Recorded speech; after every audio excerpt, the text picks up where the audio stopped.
Chemical properties के अंदर एक एक करके देखते हैं। तो जो ट्रेंड्स हैं केमिकल प्रॉपर्टीज़ के अंदर, वो ट्रेंड्स जनरली आपको ऑक्सीडेशन स्टेट और डायगोनल रिलेशनशिप से रिलेटेड दिखाई देगा।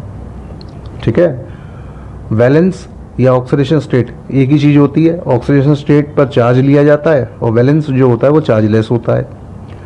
दूसरी बात जो डिस्कस करेंगे वो करेंगे डायगोनल रिलेशनशिप, कि क्या है डायगोनल रिलेशनशिप पीरियोडिक टेबल के अंदर। तो वैलेंसी का मतलब होता है कंबाइनिंग कैपेसिटी किसी एलिमेंट की, सही है।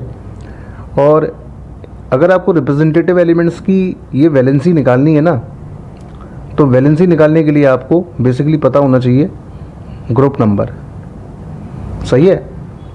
यानी कि आप इसे वैलेंस बोल लो। तो वैलेंस का मतलब क्या है, ग्रुप नंबर के इक्वल, या फिर 8 minus group number, 8 minus group number.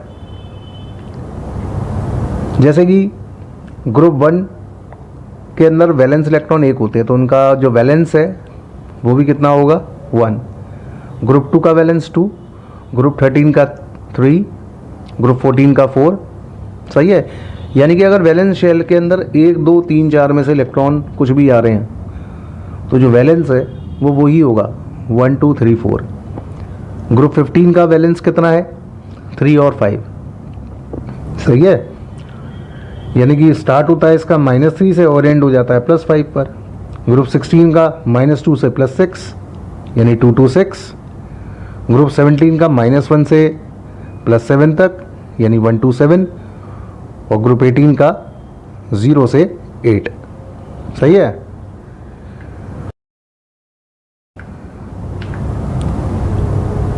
Oxygen state का मतलब क्या है या ऑक्सीडेशन नंबर का मतलब क्या है।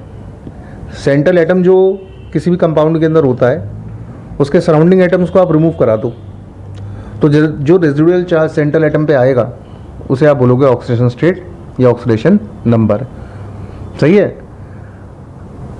अब जो ऑक्सीडेशन स्टेट है उसी का दूसरा नाम आज की डेट में वैलेंस बोला जाता है, सही है।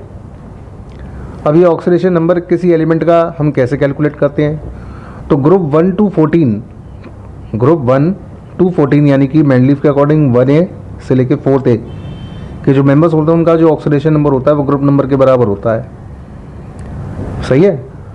और ग्रुप 5A से लेकर के 0 ग्रुप का जो ऑक्सीडेशन नंबर होता है उसको निकालने के लिए आपको ग्रुप नंबर में से 8 माइनस कर लेना है, तो आपके पास क्या कैलकुलेट हो जाएगा ऑक्सीडेशन नंबर।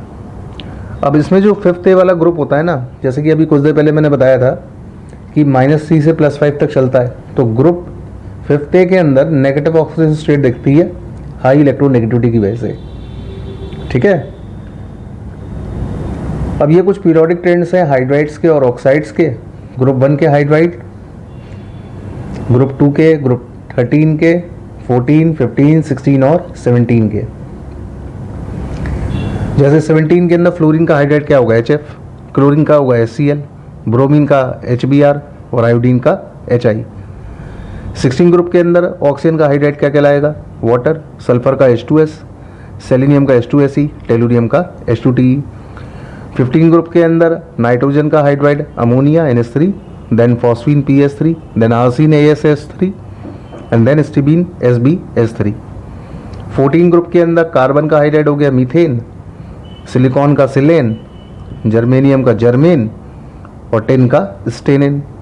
13 ग्रुप में बोरॉन का हाइड्राइड हो गया B2S6, लगभग फॉर्मूला मैच करता है C2S6 से जो कि होता है एल्केन, तो इसको यहाँ पे बोल देते हैं बोरेन, ठीक है। ऐसे एल्युमिनियम का हाइड्राइड AlH3, कैल्शियम का हाइड्राइड CaH2 नाम होता है हाइड्रोलिथ, लिथियम का हाइड्राइड, सोडियम का हाइड्राइड और पोटेशियम का हाइड्राइड। तो जो ग्रुप नंबर है हाइड्राइड का फॉर्मूला उसी से मैच करता वही आएगा, सही है। जैसे 15 का देखो ज़रा, ग्रुप नंबर 15 है तो इसकी मिनिमम वैल्यू कितनी होती है 3 और हाईएस्ट वैल्यू कितनी होती है 5। तो हाइड्राइड जो मिल रहे हैं वो NH3, PH3, ASH3, SbH3 इस फॉर्मेट के अंदर, ठीक है।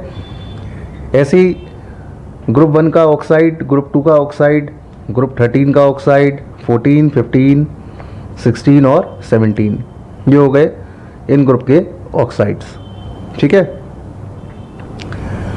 अच्छा, ग्रुप 17 के अंदर एक बड़ी खास बात है, फ्लोरीन का तुमको इसमें ऑक्साइड देखने को नहीं मिलेगा।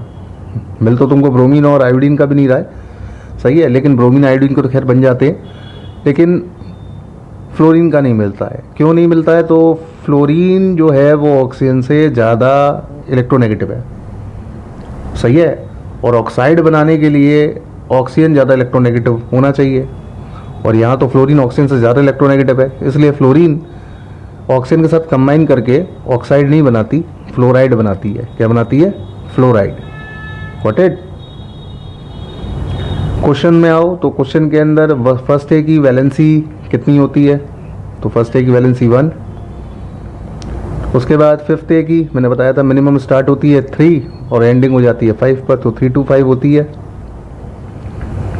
उसके बाद फिफ्थ ए का ऑक्सीडेशन नंबर कितना होता है? तो फिफ्थ ए का ऑक्सीडेशन नंबर जो होता है वो होता है -3 से लेके +5, तो सही आंसर हुआ B. What is the common oxidation number of 17 that is 7th A group element, यानी 17 ग्रुप की बात हो रही है, तो मोस्ट कॉमन हेलोजन का कितना होता है? -1। सारे हेलोजन 1 इलेक्ट्रॉन तो लेते ही हैं, ठीक है ना। बात करते हैं डायगोनल रिलेशनशिप की। डायगोनल रिलेशनशिप काफ़ी इंपॉर्टेंट है। डायगोनल रिलेशनशिप के अंदर होता ये है कि 2 पीरियड होते हैं, एक सेकेंड पीरियड और एक थर्ड पीरियड। सेकेंड पीरियड का पहला एलिमेंट थर्ड पीरियड के सेकेंड एलिमेंट के साथ डायगोनली प्रॉपर्टीज़ को मैच कर लेता है। जैसे लिथियम की प्रॉपर्टी मैच करेगी मैग्नीशियम से, बेरिलियम की एल्युमिनियम से, और बोरॉन की सिलिकॉन से। तो ये 3 पेयर ऐसे हैं जिनमें कि डायगोनल रिलेशनशिप देखने को मिलता है जब आप मूव करते हैं सेकेंड और थर्ड पीरियड के बीच में, सही है। तो ऐसा क्यों होता है? तो ऐसा इसलिए होता है क्योंकि सिमिलर पोलराइजिंग पावर हो जाती है दोनों एलिमेंट्स की। और ये पोलराइजिंग पावर जो होती है वो 2 बातों पर डिपेंड करती है, चार्ज पर और रेडियस पर। तो इन शॉर्ट तुम यह समझ लो, जब 2 एलिमेंट के चार्ज अपॉन रेडियस स्क्वायर का रेशियो सेम हो जाएगा ना, तो दोनों की पोलराइजिंग पावर सेम हो जाएगी, और यही वजह होती है डायगोनल रिलेशनशिप की। पोलराइजिंग पावर किसकी निकाली जाती है? कैटायंस की। तो इन दोनों कैटायंस के पोलराइजिंग पावर सेम होने की वजह से ये लोग डायगोनल रिलेशनशिप शो करते हैं। जैसे बेरिलियम और एल्युमिनियम, इन दोनों के एटम्स जो हैं वो ऑलमोस्ट सिमिलर होते हैं साइज में, सिमिलर पोलराइजिंग पावर की वजह से। दोनों के ऑक्साइड एम्फोटेरिक होते हैं, दोनों के कार्बाइड मीथेन गैस बनाते हैं, इसलिए इनको मिथेनाइड्स भी बोला जाता है। इनके कार्बाइड्स को मिथेनाइड्स भी बोला जाता है। तो ये बेरिलियम कार्बाइड है, वाटर डालोगे तो मिलेगा मीथेन, और एल्युमिनियम कार्बाइड है, वाटर डाला तो तुमको मिला मीथेन। दोनों equation balance with balance equation में से याद रखना, क्योंकि ऑर्गेनिक के अंदर बड़ा यूज आता है इस क्वेश्चन का, सही है। हाइड्रोकार्बन चैप्टर में आ जाएगा, एल्केन का मेथड ऑफ प्रिपरेशन होगा ये, ठीक है। दोनों रिएक्शन इंपॉर्टेंट है ये। अब यहाँ एक क्वेश्चन है कि सिलिकॉन और ब्रोमीन को कंबाइन करके और एल्युमिनियम और सल्फर को कंबाइन करके जो कंपाउंड बनेंगे उनके फॉर्मूले बताने हैं। तो सिलिकॉन 14 ग्रुप का मेंबर है, वैलेंसी कितनी हो गई 4, और ब्रोमीन की वैलेंसी हो गई 1। तो कंपाउंड जो तुम बनाओगे वो क्या बनेगा? SiBr4, सही है। ऐसे ही एल्युमिनियम और सल्फर को कंबाइन करोगे तो एल्युमिनियम की वैलेंसी हो गई 3 और सल्फर की वैलेंसी हो गई 2, तो कंपाउंड क्या बनेगा? Al2S3, ठीक है। उसके बाद अगला क्वेश्चन है कि एल्युमिनियम की कोवेलेंसी और उसका ऑक्सीडेशन स्टेट बताइए इस कंपाउंड के अंदर। तो इस पूरे कंपाउंड के अंदर एल्युमिनियम की अगर आप कोवेलेंसी को चेक करोगे ना, तो टोटल कोवेलेंट बॉन्ड जो बन रहे हैं वो टोटल 5 वाटर के साथ एक Cl के साथ बन रहा है, तो कोवेलेंसी तो एल्युमिनियम की 6 हो गई। लेकिन अगर चार्ज की बात करोगे ना ऑक्सीडेशन स्टेट की, तो एल्युमिनियम का जो ऑक्सीडेशन स्टेट होता है ना वो होता है +3, तो +3 तो हो गया इसका ऑक्सीडेशन स्टेट। कोवेलेंसी कितने की हो गई? 6 की। तो ये दोनों डिफरेंट चीज़ें हैं, ठीक है, they are not same things. कुछ एलिमेंट ऐसे होते हैं जिनमें कि वेरिएबल ऑक्सीडेशन स्टेट देखने को मिलता है। जैसे मैं मैंगनीज की अगर बात करूं, जो कि डी ब्लॉक का मेंबर है, उसकी ऑक्सीजन स्टेट वेरी करती है +2 से +7 तक। आगे चैप्टर में डिटेल देखेंगे, लेकिन इस चैप्टर का पार्ट नहीं है वो। तो वेरिएबल ऑक्सीजन स्टेट का ये मतलब है, सही है। जनरली ट्रांजिशन एलिमेंट में देखने को मिलती है और एक्टिनोइड्स में देखने को मिलती है, लेंथेनोइड्स और एक्टिनोइड्स दोनों के अंदर देखने को मिलती है। उसके बाद कह रहा है क्वेश्चन में, इन एलिमेंट्स को अरेंज करिए increasing order of metallic character. सबसे ज़्यादा मेटालिक कौन हुआ? सोडियम, उसके बाद मैग्नीशियम, उसके बाद बेरिलियम, देन सिलिकॉन। सबसे कम इलेक्ट्रोपॉजिटिव कौन हुआ? सबसे कम मेटालिक कौन हुआ? फॉस्फोरस। यानी डाउन द ग्रुप जाने पर मेटालिक करेक्टर की वैल्यू इंक्रीज करती है और लेफ्ट टू राइट जाने पर मेटालिक करेक्टर की वैल्यू डिक्रीज करती है। इन दोनों प्रॉपर्टीज़ का एक साथ यूज़ करके आप अरेंज कर सकते हैं। डायगोनल रिलेशनशिप किन दो पीरियड्स के बीच में, तो याद रख लो सेकंड पीरियड और थर्ड पीरियड के बीच में, ठीक है। पोलराइजिंग पावर क्या होता है, तो आयनिक charge upon radius square ratio होता है। तो सही आंसर क्या हुआ, डी, ठीक है। उसके बाद मिथेनाइट्स क्या होते हैं, तो मिथेनाइट जो होते हैं वो बेरिलियम और एल्यूमिनियम के कार्बाइड्स होते हैं, सही है। मैग्नीशियम का कार्बाइड नहीं होता है, केवल बेरिलियम और एल्यूमिनियम का कार्बाइड होता है। तो सही आंसर हुआ सी। पीरियोडिक ट्रेंड्स आ जाइए और केमिकल प्रॉपर्टीज या केमिकल रिएक्टिविटी के बारे में समझिए। तो यहाँ पर हम जो भी ट्रेंड डिस्कस करने जा रहे हैं वो ऑक्सीजन और हेलोजन के रेस्पेक्ट में करने जा रहे हैं, सही है। तो मेजॉरिटी में तो मैं ऑक्सीजन के बारे में बताऊंगा यहाँ पर, क्योंकि ऑक्सीजन के साथ कंबाइन करके जो एलिमेंट्स होंगे वो बनाएंगे अपने ऑक्साइड्स। अभी ऑक्साइड्स क्या होते हैं, तो बाइनरी कंपाउंड होता है किसी एलिमेंट का ऑक्सीजन के साथ, ठीक है, उसी को आप ऑक्साइड बोलेंगे। अभी ऑक्साइड जो होते हैं वो होते हैं बेसिकली एसिडिक, बेसिक, एम्फोटेरिक और कुछ होते हैं न्यूट्रल, सही है। न्यूट्रल बहुत रेयर हैं, बहुत कम होते हैं। तो तीन मेजर क्लास बन जाती हैं, एसिडिक की, बेसिक की और एम्फोटेरिक की। लेकिन अगर ऑप्शनल क्वेश्चन कोई आता है ना जिसमें एसिडिक, बेसिक, एम्फोटेरिक और न्यूट्रल चारों मिल जाए, चारों मार्क कर देना, ठीक है। तो एसिडिक ऑक्साइड नॉन मेटल के ऑक्साइड होते हैं। ये सारे ऑक्साइड नॉन मेटल के ऑक्साइड हैं, सारे के सारे एसिडिक हैं। कैसे पता चला, पानी में डालते ही एसिड बना देंगे। इनमें से कोई भी ऑक्साइड आप वाटर में डिजोल्व करा लो, आपको कंफर्म एक एसिड मिलेगा। और एसिड की पहचान क्या होती है, ब्लू लिटमस को रेड में कन्वर्ट करना। जैसे Cl2O7 को पानी में डालोगे तो मिलेगा HClO4, N2O5 को पानी में डालोगे तो मिलेगा नाइट्रिक एसिड, सही है। तो हम यही तो बोलेंगे कि अगर इन एसिड में से हम वाटर निकाल लें तो हमको क्या मिल जाएगा, ऑक्साइड। तो इसलिए आपको जो ये Cl2O7 और N2O5 दिख रहा है ना, इनको हम एसिडिक एनाइड्स भी बोल सकते हैं। एनाइड का मतलब विदाउट वाटर, विदाउट वाटर वाले ऑक्साइड्स हैं जिनके के अंदर अगर वाटर आप मिला देंगे ना तो आपको मिल जाएगा एसिड। बेसिक ऑक्साइड की बात करें तो मेटल के जो ऑक्साइड होते हैं ना वो होते हैं बेसिक, जैसे कैल्शियम और सोडियम, सही है। पानी में डालते ही बेस बना देंगे और बेस का काम क्या है, रेड लिटमस को ब्लू में कन्वर्ट करना। जैसे सोडियम ऑक्साइड पे वाटर डालोगे तो मिलेगा NaOH, कैल्शियम ऑक्साइड पे वाटर डालोगे मिलेगा कैल्शियम हाइड्रोक्साइड्स, ठीक है। और ये क्या है, दोनों के दोनों NaOH और CH2 क्या है, बेस। एम्फोटेरिक होते हैं जनरली मेटलॉइड्स के ऑक्साइड्स। पीरियोडिक टेबल के अंदर एल्यूमिनियम, आर्सेनिक, जर्मेनियम, सही है, एंटीमनी, ये मेटलॉइड्स होते हैं। इनके ऑक्साइड जो होते हैं वो ज़्यादातर कैसे होते हैं, एम्फोटेरिक, यानी वाटर के साथ रिएक्ट कराओगे तो एसिड भी बना लेंगे और बेस भी बना लेंगे। और जनरली अगर एसिड और बेस दोनों बना लेंगे तो ये ऑक्साइड तो एसिड के साथ भी रिएक्ट कर जाएंगे और बेस के साथ भी रिएक्ट कर जाएंगे।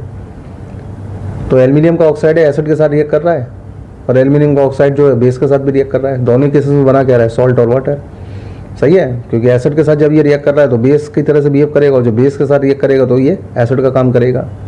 और एसिड बेस मिलकर क्या बनाते हैं, सॉल्ट और वाटर। अच्छा, कुछ नॉन मेटल के पर्टिकुलर ऑक्साइड जो होते हैं ना वो एसिडिक नहीं होते हैं, बल्कि क्या निकल जाते हैं, न्यूट्रल। न्यूट्रल का मतलब ना तो एसिड से रिएक्ट करेंगे ना बेस के साथ रिएक्ट करेंगे। तो ये तीन ऑक्साइड के नाम याद कर लो आप, एक तो कार्बन मोनोऑक्साइड, एक N2O और एक NO, सही है। N2O का मतलब नाइट्रस ऑक्साइड, लाफिंग गैस बोलते हैं, और बाकी NO क्या है, नाइट्रिक ऑक्साइड। ये तीन ऑक्साइड कैसे हैं, न्यूट्रल है नेचर के अंदर। तो क्वेश्चन के अंदर वही आ गया, mainly classified into oxides of the element based on their nature are mainly classified into, सही आंसर क्या हुआ, सी, एसिडिक भी, बेसिक भी और न्यूट्रल भी और एम्फोटेरिक भी, सही है। उसके बाद CO का क्या नेचर है, तो CO बताया था अभी कुछ देर पहले, न्यूट्रल ऑक्साइड है।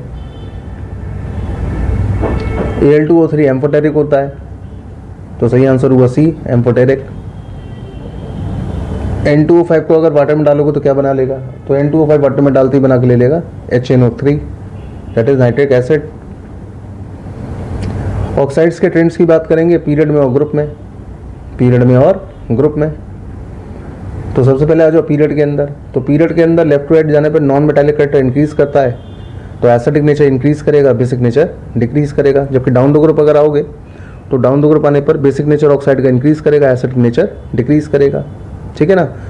तो पीरियड के अंदर लेफ्ट टू राइट जाने पर एसिडिक नेचर इंक्रीज कर रहा है ऑक्साइड्स का, और बेसिक नेचर डिक्रीज कर रहा है। तो तुम्हारे पास ये सारे कंपाउंड हो गए, सोडियम से लेकर के क्लोरीन तक, सब थर्ड पीरियड के हैं।